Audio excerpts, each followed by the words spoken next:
Hi friends, welcome to my channel. ఇవాల్టి video వచ్చేసి plain బ్లౌజ్ను ఏ విధంగా కట్ చేయాలో చూపించబోతున్నాను. ఎప్పుడైనా కూడా బ్లౌజు మడతలు అనేవి మన వైపు ఉండాలి, ఓపెనింగ్స్ అనేవి మనకు ఆపోజిట్లా ఉండేలా వేసుకోవాలి. తర్వాత ఆది బ్లౌజ్ తీసుకొని ఆది బ్లౌజు సైడ్ జాయింట్స్ వేస్తాం కదా, అక్కడ 2 జాయింట్లు ఒక చోటకి తీసుకొచ్చేసి అయితే మనం మార్కింగ్ చేసుకోవాల్సి ఉంటుంది. అలాగే బ్యాక్ పార్ట్ యొక్క కప్పు కూడా ఎంత ఉంటుందో ఒక పావు ఇంచు ఎక్స్ట్రా పెట్టేసుకొని అయితే మార్కింగ్ చేసుకోవాలి. తర్వాత బ్లౌజు సైడ్ స్టిచ్ వేసింది ఉంటుంది కదా, అది కూడా ఆది బ్లౌజ్ ప్రకారమే ఎంత బారు ఉందో అంత బారు అయితే మార్కింగ్ చేసుకోవాలి. ఇప్పుడు ఒకసారి ఆది బ్లౌజ్ తీసుకొని షోల్డర్స్ దగ్గర నుంచి నడుం పట్టీ వరకు కూడా మొత్తం బ్లౌజ్ పొడవు అనేది చెక్ చేసుకోవాలి. నాకు 16 ఇంచులు అయితే వచ్చింది. ఒక పావు ఇంచు కలిపేసి 16 అయితే పెట్టేశాను. తర్వాత షోల్డర్ను కూడా అలానే చెక్ చేసుకోవాలి. 3 ఇంచులతో మార్కింగ్ చేసుకోవాలి. అలాగే మనం ఆర్మ్ లూజ్ కూడా చెక్ చేసుకోవాలి. ఆది బ్లౌజ్ ప్రకారమే 6 ఇంచులు అయితే ఉంది. 6 ఇంచులతోనైతే మార్కింగ్ అయితే చేసుకోవాలి. నెక్ 2 ఇంచులతోటి మార్కింగ్ చేసుకొని వీటన్నిటిని కూడా లైన్ అనేది మార్కింగ్ చేసుకోవాలి. తర్వాత మనం ఆర్మ్ లూజ్ కోసం 1.5 ఇంచులు మార్కింగ్ చేసి రౌండ్గా కట్ చేసుకోవాలి. అలాగే నెక్ను కూడా కట్ చేసుకోవాలి. తర్వాత ఇందులో నేను హ్యాండ్స్ అనేవి కట్ చేస్తున్నాను. బ్లౌజ్ హ్యాండ్స్ కొంచెం పొడవు తక్కువగా ఉన్నవనేసి అంచుల వైపు ఉంటుంది కదా, అటువైపు అయితే నేను లూజు పొడవు అన్నీ ఒకసారి చెక్ చేసుకొని అయితే మార్కింగ్ చేసుకుంటున్నాను. ఈ బ్లౌజ్ ప్లెయిన్ బ్లౌజ్ కాబట్టి హెమ్మింగ్ చేయడానికి 1 ఇంచు ఎక్స్ట్రా అయితే మార్కింగ్ చేసుకోవాలి. ఆది బ్లౌజ్ ప్రకారమే నేను మార్కింగ్ అయితే పెడుతున్నాను. ఒకసారి టేప్తోనైతే చెక్ చేసుకుందాము. బ్లౌజ్ మొత్తం పొడవు 8.5 ఇంచులు అయితే ఉందండి. 8.5 ఇంచులతో మార్కింగ్ చేశాను.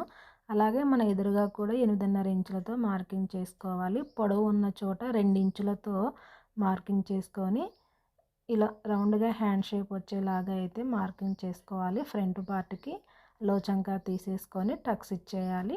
ఇచ్చిన తర్వాత ఇలా ఉల్టా పల్టా తెలియడం కోసం మార్కింగ్ అయితే చేసుకోవాలి. తర్వాత ఫ్రంట్ పార్ట్ని అయితే కట్ చేసుకుందాం.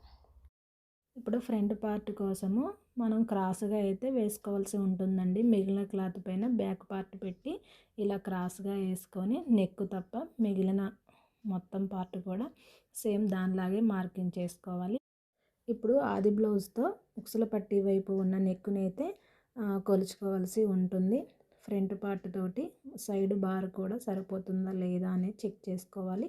ఉక్సుల పట్టీ వైపు ఉన్న బార్ కూడా ఒకసారి చెక్ చేసుకుందాము. ఇలా ఫ్రంట్ పార్ట్ షేప్ వచ్చేలాగా ఇలా మార్కింగ్ అయితే చేసుకొని కట్ చేసుకోవాలి.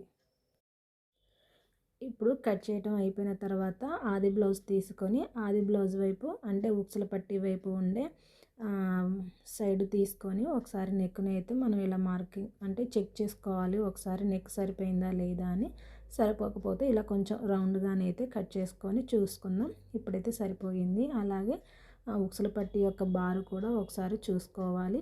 చూసుకున్న తర్వాత షేపు బెల్ట్ వేస్తాం కదా, అక్కడి నుంచి మనం టక్స్ ఎలా వేసుకోవాలనేది ఆది బ్లౌజ్ ప్రకారమే ఉన్న వాళ్ళు ఎలా అయితే ఖర్చుతో వేసారో మనం కూడా సేమ్ అలానే అంతే కొలతతో తీసుకొని మనం కూడా స్టిచ్చెస్ వేసుకోవాలి. ఇలా నేను మార్కింగ్ పెట్టాను కదా, ఇలా మార్కింగ్ పెట్టిన చోట ఒక టక్స్ 3 వైపులు 3 టక్స్ అయితే ఇచ్చాను. ఇక ఇందులో నెక్స్ట్ మనం అంచుల వైపు ఉండే క్లాత్ ఉంటుంది కదా, ఆ క్లాత్ని మనం నడుం బెల్ట్కి అలాగే ఉక్సులు పట్టి వేయటానికి అయితే యూజ్ చేసుకోవచ్చు. ఇక ఇప్పుడు మనం బ్లౌజ్కి షేప్ బెల్ట్లు ఉంటాయి కదా, అవి కట్ చేసుకుందాం. ఆది బ్లౌజ్ ప్రకారమే సేమ్ ఎంతైతే ఉందో అంతే చూసుకొని మనం షేప్ బెల్ట్లను అయితే కట్ చేసుకుందాము. మనం బ్యాక్ పార్ట్ నెక్ కట్ చేసాం కదండి, ఆ నెక్లో మిగిలిన క్లాత్ని మనం కాజల పట్టీకి అయితే యూజ్ చేసుకోవచ్చు. ఇంకా క్లాత్ ఉంది కాబట్టి షేప్ బెల్ట్ లోపల మనం క్లాత్లు వేస్తాం కదా, ఆ షేప్ బెల్ట్ లోపల వేసే క్లాత్ని కూడా కట్ చేసుకుందాము. అలాగే హెమ్మింగ్ కోసం మెడకి హెమ్మింగ్ చేస్తాం కదా, దానికి మనం క్రాస్ ముక్కల్ని అయితే కట్ చేసుకోవాలి. ఇంతేనండి బ్లౌజ్ కటింగ్. ఎవరైనా కూడా చాలా ఈజీగా కట్ చేయొచ్చు. నేను బ్లౌజ్ కుట్టిన తర్వాత చూపిస్తున్నాను. ఇది నేను స్టిచ్చింగ్ వీడియోని అయితే చూపించలేదు. స్టిచ్ చేసిన తర్వాత ఎలా ఉంటుందో చూపించాను.